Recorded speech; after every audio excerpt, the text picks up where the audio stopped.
beaucoup entendu parler de la répression à l'égard des Tibétains lors des Jeux olympiques de Pékin. Ils ne sont pas les seuls à être persécutés. Il y a aussi les membres du groupe religieux Falun Gong qui sont ciblés. Eux vont bien se défendre d'être un mouvement politique, mais je pense que parce qu'ils sont persécutés et qu'ils répondent à cette persécution en Chine, c'est aussi un mouvement politique, c'est forcé. Ces adeptes sont de plus en plus visibles dans les communautés chinoises de l'extérieur. Le Chinatown de Montréal n'y échappe pas. Enquête sur le visage peu connu du Falun Gong, dont la présence dans nos villes crée un certain malaise.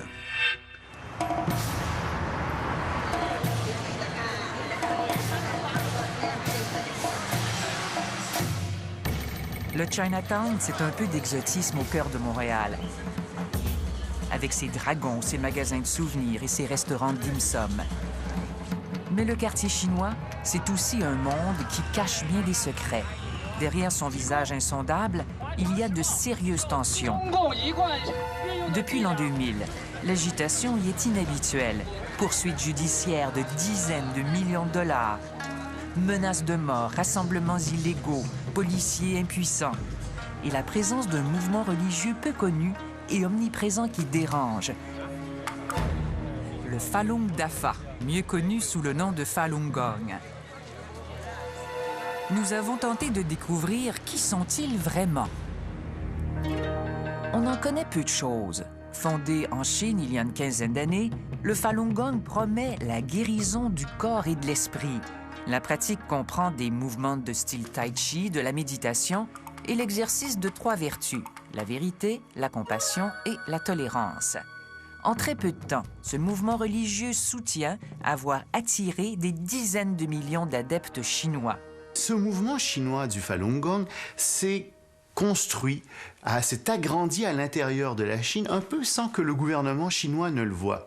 Et c'est là le problème central, voyez-vous, c'est que le gouvernement chinois a l'habitude de contrôler toute association en Chine qui a un potentiel politique.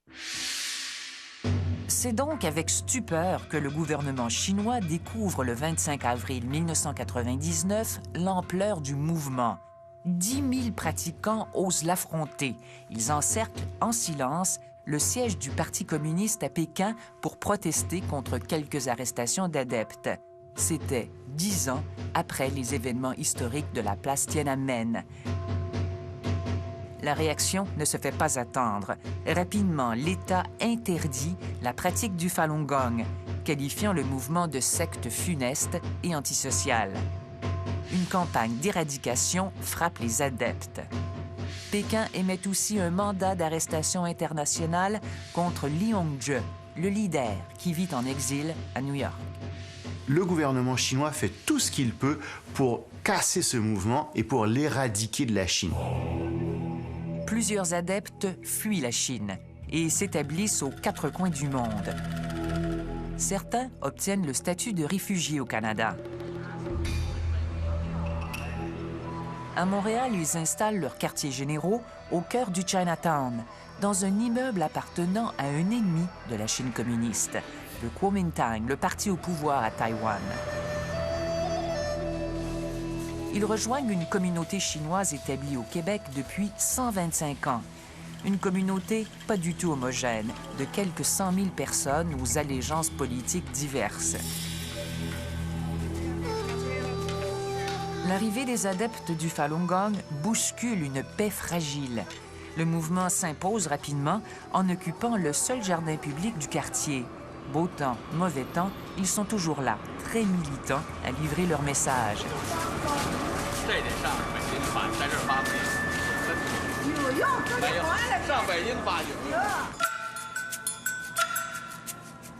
Crescent Shaw est propriétaire d'un des plus vieux hebdomadaires du quartier. Au pays depuis près de 30 ans, il est le premier Chinois de sa communauté à affronter publiquement le Falun Gong. Ça ne me dérange pas que les gens appuient le Falun Gong, mais ils ne devraient pas le faire en se basant seulement sur la propagande.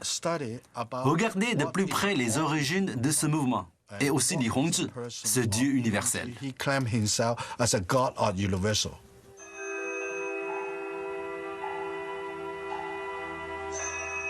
Li Hongzhi est le maître à penser du Falun Gong. Lui, il se considère comme un Bouddha. Mais dans la tradition bouddhiste, il peut y avoir plein de Bouddhas. Il se compare aussi à Jésus-Christ. Donc oui, il se présente comme étant parmi les dieux les plus importants de l'univers. Oui.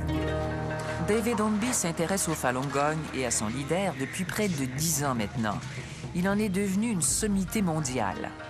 Souvent, c'est un problème de santé qui amène les gens à s'y intéresser. Et donc, si vous interviewez les gens du Falun Gong, les pratiquants du Falun Gong, surtout les plus vieux, c'est très souvent un cancer, une maladie, un mal quelconque qui les a incités à aller chercher cela. Mais ils croient en même temps que ça peut aller beaucoup plus loin que ça. Ça peut être une transformation moléculaire du corps. Li Hongzhi croit que la race humaine a été contaminée par des extraterrestres qui seraient à l'origine de la science moderne et de la médecine. Pour soigner ses adeptes, il leur installe une roue dans le ventre. Donc le maître dit que quand tu te consacres à la cultivation du Falun Gong, lui va installer cette roue-là, ça va tourner éternellement, et en tournant, ça va purifier le corps. Et grâce au maître, les adeptes peuvent aussi obtenir des pouvoirs surnaturels. Parmi ceux-ci, des dons de guérison, des dons de vie très longue, le pouvoir d'être au même endroit, à 2 endroits différents, en même temps, par exemple. Ça, c'est ce genre de choses que les adeptes du Falun Gong, ou tout au moins les dirigeants du Falun Gong, prétendent pouvoir donner aux adeptes du Falun Gong.